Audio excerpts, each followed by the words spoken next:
Okay, so I was more and more charmed by her, and it's got so that I would come home every weekend just to be with her.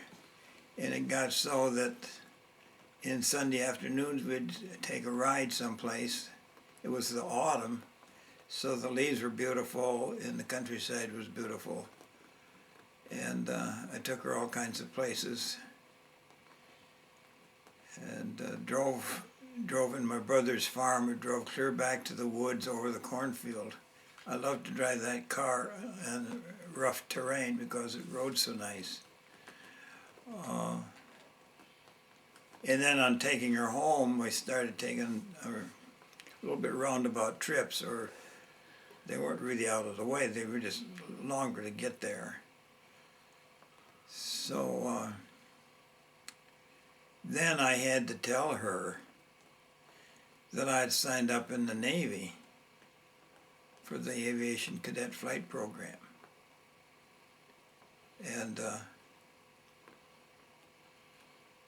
that I didn't know when, but I'd be going into the Navy as a Navy cadet. Did you tell him about the kiss?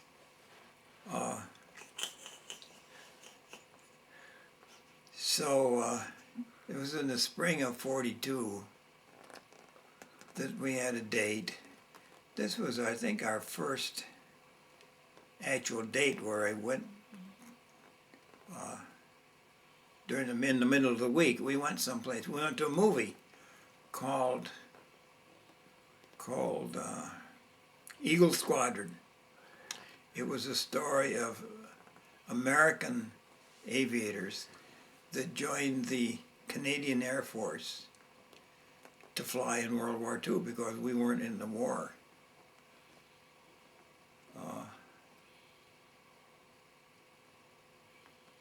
At the time the movie was made, we weren't in the war. But so it was the story of aviation, flying, combat flying. And I warned her, now this is what I'm going to be doing. We got back to her house where she lived in Garden City. I think I told this before, that I decided to kiss her goodnight. I don't think I'd kissed her before, because I was a little bit leery about this, getting involved with a woman. Because of course I would feel responsible if I got involved with a woman. So we kissed, and she responded nicely to my kiss, and it was a very romantic kiss. So I said to her, Pauline, you don't want to fall in love with me. Look what I got ahead of me. That upset her a little bit, I guess, and awoke her to reality. I don't know what bothered her the most. Never did find out. Anyway, that was the beginning of our renewed relationship, that driving back and forth to Detroit. What was ideal about it was we got well acquainted. We were good friends. I remember at our 50th wedding anniversary, I told the people about our beginning romance. And Rick made a lot of fun out of it. I says we were just good friends. And what did he say? He said that wasn't love, that was lust, or something like that. And that, when he was describing our relationship.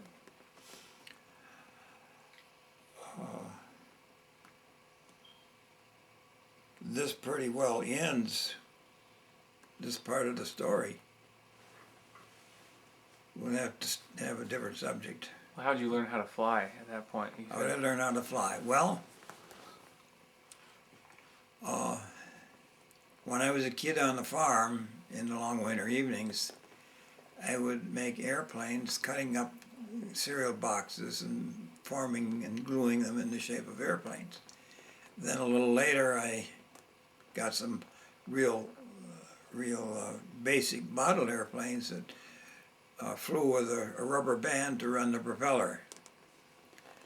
I remember several things that excited me. It happened that the United States airship Macon flew right over our house on the farm when I was a kid. I was about 11. I was very impressed because it was a monster up in the air. Was it dirigible? Dirigible, yeah. Then there was an air show at Reynolds Field, and that time Reynolds Field was all dirt. There was no paved runways or anyway.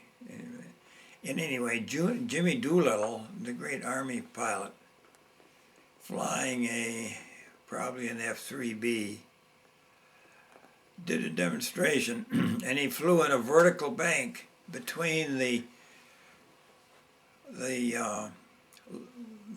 searchlight tower and the weather tower, which had him about 50 feet off the ground between two towers about 100 feet apart. And this was impressive.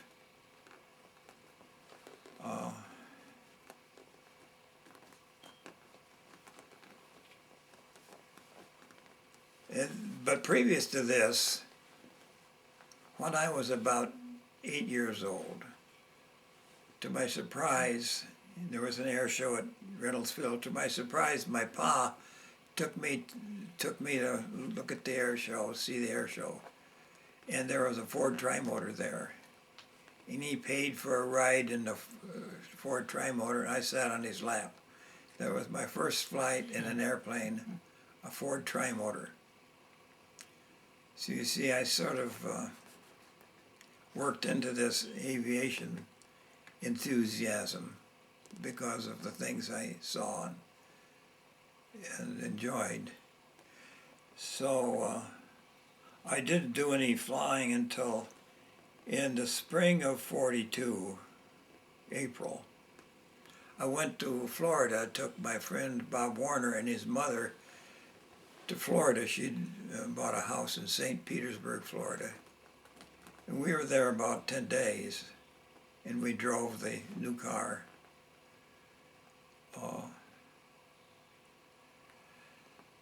And so we went to the David Whitted Airport in Tampa, right on the bay, and took flying lessons.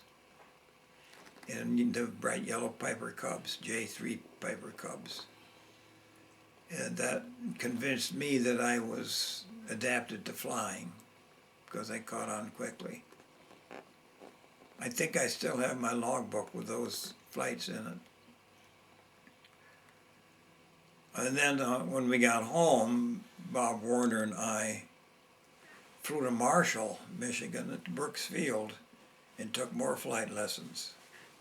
And in between that, I took some flight lessons at Triangle Airport on the west side of Detroit. I remember when my first flight there to Triangle Airport, I went in and signed up for a training flight, and I told them how many hours I had.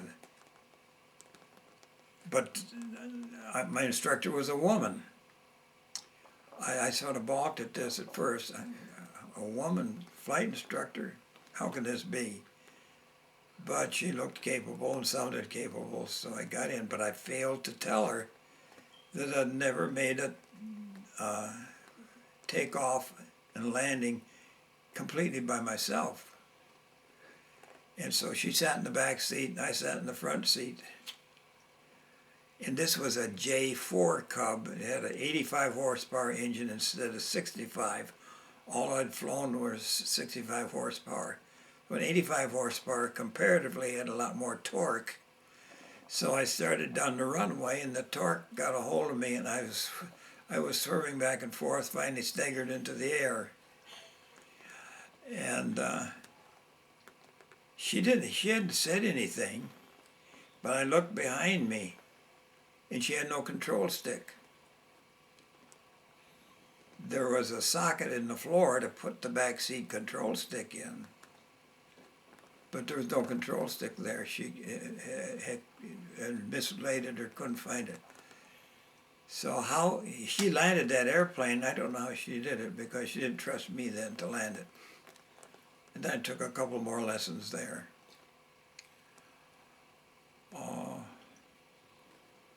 And then in the fall of 1942,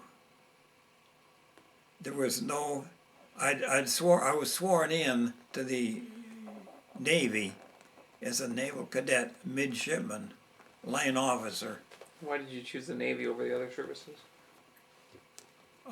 because they're the only ones that had this program. See, I didn't have any college, and the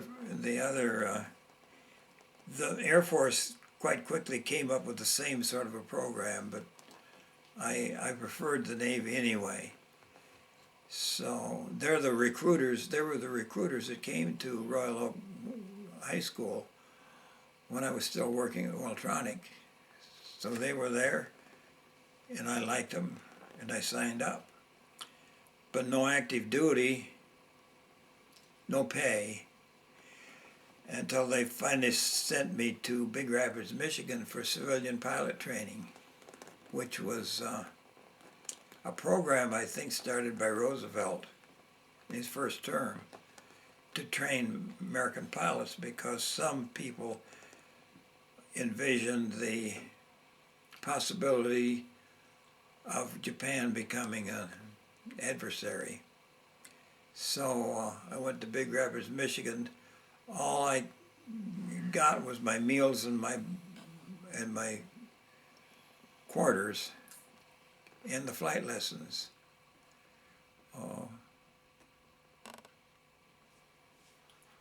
And we had to wear our own civilian clothes. But it was in northern Michigan. The winter that winter was quite severe. We flew in Taylorcraft, and the Taylorcraft was different from the Piper Cub. The Taylorcraft was a coupe. You flew side by side. Instead of a control stick, you had a wheel. Went in and out for the elevators, and you turned it for the ailerons. A yoke? And the throttle was something you pushed in and out instead of a lever over here that you pushed back and forth. So it was quite different to me, and it was more powerful. And we were on skis. But So you could land on wet water? no, it's snow. Oh, and snow. And the snow. They weren't water skis. But this was difficult to learn to land on skis because everything was white. You couldn't really tell where the ground was. Like something like landing on water. And but I caught on quick. I soloed in my 8 hours, and no problem. I had no problem at all. One good thing about flying up north, when it was so cold, 6 below zero, my instructor couldn't tell whether I was shaking because I was scared or because I was freezing. So he couldn't make any remarks in my report about that. So I got 40 hours there. I got my private license in 40 hours. Nowadays they stretch it all out to a couple 150 hours or something like that. It's terrible what they've done. And then we went.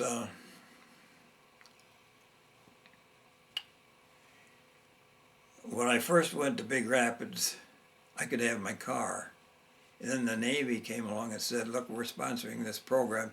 Cadets are too harem-scarum. They can't have cars while they're under the Navy supervision. So, what to do with my car? I had a younger brother. I didn't trust him. I had a girlfriend. She was getting to be more friendly all the time. And I said, it makes more sense to leave my car with Pauline than with Peter. Because Peter had a car anyway.